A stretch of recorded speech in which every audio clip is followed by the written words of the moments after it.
welcome to this class. In this class we are going to learn a chapter from physics, laws of motions. So in this law of motion we are going to learn what is a force, types of force, and then we will learn the three laws of motions which are also called the Newton's law of motion. So we will cover these topics here. First force, then types of force, and at last we will cover the three laws of motions.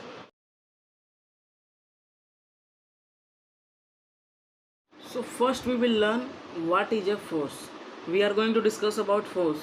So force is nothing but just a push or pull. So push or pull of an object is called a force. So what are the effects of force we can see here is force can start the motion. When the object is at rest, if we apply a force, the object will come in motion. So that is the first point. It states that force can start the motion which is in rest. So for example we can take that a box is lying on the surface, is kept on the surface. So if we apply a force on it, the object will move, the box will start to move. So that is called force can start the motion. And the second we can see that force can stop the motion. So means the force can bring an object to rest, the object which is in motion. After we apply a force, it will come in rest. For example we can say that a car is coming from that side, from that direction. If we apply a force on the car, so much force, so the car can stop, come in rest. So that is what it says, that in force can make the object in rest. So third point, force can change the direction. So how we can change the direction, that let us take an example. A ball is coming in cricket matches, you often play cricket. So in cricket when a ball is coming and the player hits a ball on the left side in this direction, so the ball will start to go in this direction. But at starting what has come, ball was coming straight, the bowler has bowled the ball was coming straight. But when the batsman hit the ball with a bat, the ball started to move in this direction. So this is the point which states that a force can change the direction of the object in rest or motion. So next what point is that, so force can change the shape and size of the object. So how we can say that force will change the size and shape? So take an example, we can take lemon. So take a whole lemon, cut it into two pieces, take the first piece and squeeze it. So what you will see that the shape and size of the lemon decreases. At first starting it was big, but when we squeezed it, it becomes smaller. So the shape and size of the object changes. So we can take second example also. Take a balloon filled with air. Okay, so we take a balloon filled with air. So when we put a needle, just put like that, so what, the air will burst, the balloon will burst, so air will go out. So now see the shape and size of the balloon. So at the starting the balloon was full filled with air, so it was different shape. But now after the bursting of the balloon shape is changed, it becomes very small. So this is what it states, that force can change the shape and size of the object. So now we will see the types of force. So namely there are two types of force, contact force and non-contact force. So we will see first about contact force and the types of contact forces.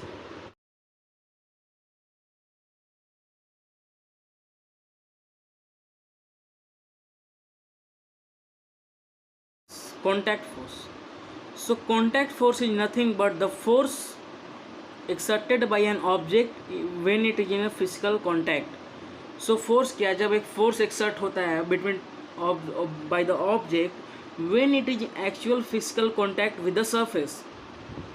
So when an object comes in contact with surface, the force exerted by the object is called contact force. So are you clear? Yes, contact force means the force exerted by the object during or in physical contact with the surface.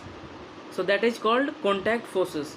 In contact force, we will see 3, 4 or 5 types of contact forces. So namely, the first contact force is frictional force.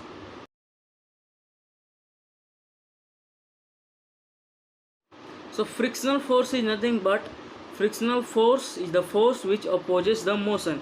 It is always in the opposite direction of the motion. So frictional force is the force exerted by an object when it is in contact with the surface. So force exerted by an object due to its contact with the surface is called the frictional force. When the object is in motion, so it will be in the contact of a surface, and the force is produced there, and that force is called frictional force. So you can take example that when you play a football, you hit a football, so you will observe that after rolling at some distance, the ball stops, so it comes in rest. This is due to the frictional force. So frictional force is being exerted on the football, so it stops. If the football is going in the straight direction, the frictional force will act in the opposite direction of the football. So are you clear from here?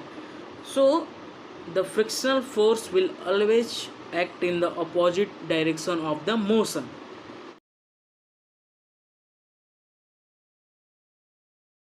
So the second contact force is normal reaction force. So normal reaction force is nothing but the upward force exerted by an object on the surface is called the normal reaction force. So it will be at 90-degree angle. So the upward, when the object is at the surface, the upward force will be created, so the upward force will be exerted. So what you can say, that the force is on the surface, it is going downward also, and the force from downward, one force is coming upward. From the surface, the one force is coming upward to balance the box to be at the surface, and that force is called normal reaction force. So it will be at 90-degree. So what is the definition? That when the object is placed at the surface, the upward force created by an object is called normal reaction force. So the upward force exerted by an object on the surface is called normal reaction force. Tensional force in a string. So the force developed in the string is called the tensional force. So the force developed in the string due to the weight of the object suspended in the string. Okay, so due to what the tensional force says, that the developed force due to the weight of the object suspended by the string is called tensional force in string.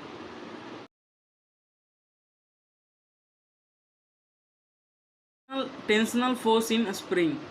So we can take example, take a spring, connect its first end to the wall, and the second end of the spring to the box, wooden box, take it. Okay, so when you will observe that when you push the box, what you will see, the spring will be compressed. So spring will be compressed, decrease in size. The spring will be compressed when you push the box. But when you pull back the box, when you pull, you will see that the spring is stretched. So a force is acting. So the spring is stretched. After pushing, the force on the spring is compressed. But pulling back, the spring is what? Stretched, means restored. The force is restored. Again, it opposes the compressing spring, compression force. So when you push, the spring compressed, but when you pull back, the spring is what? Restored. It against stretched. Again it is straight. So this is what it says, that the restoring force developed in the spring to oppose the compression force is called tensional force in a spring.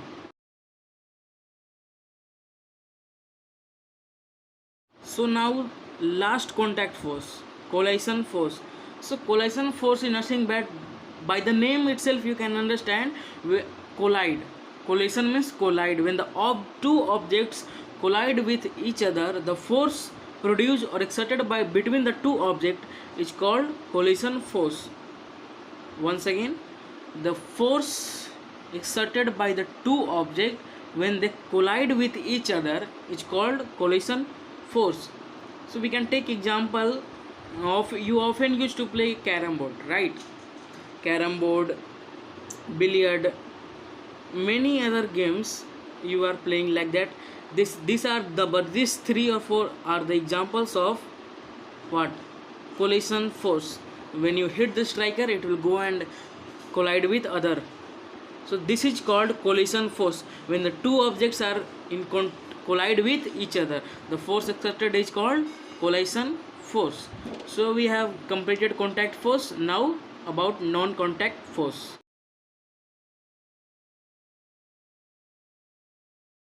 So about non-contact force. So the force exerted by an object without in physical contact, without in actual physical contact. So without contact, without being in the physical contact, the force is exerted. That force is called non-contact force. So what we have seen in the contact force is, when the two objects are in actual physical contact, then the force exerted by the object is called contact force. But here the force is exerted but the objects are not in actual physical contact. So we will see there are 3 types of non-contact force. First is gravitational force, electrostatic force, magnetic force. So firstly we will see gravitational force. So first, gravitational force. So all of you are familiar with this gravitational force, that any two objects in the universe having mass attracts or exerts a gravitational force on each other.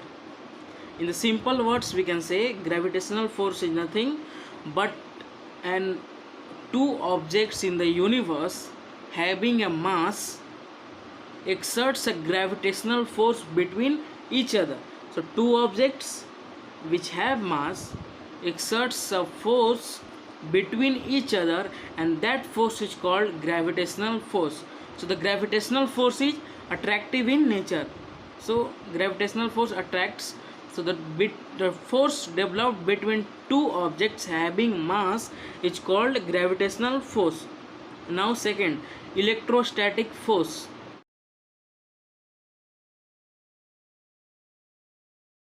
Electrostatic force.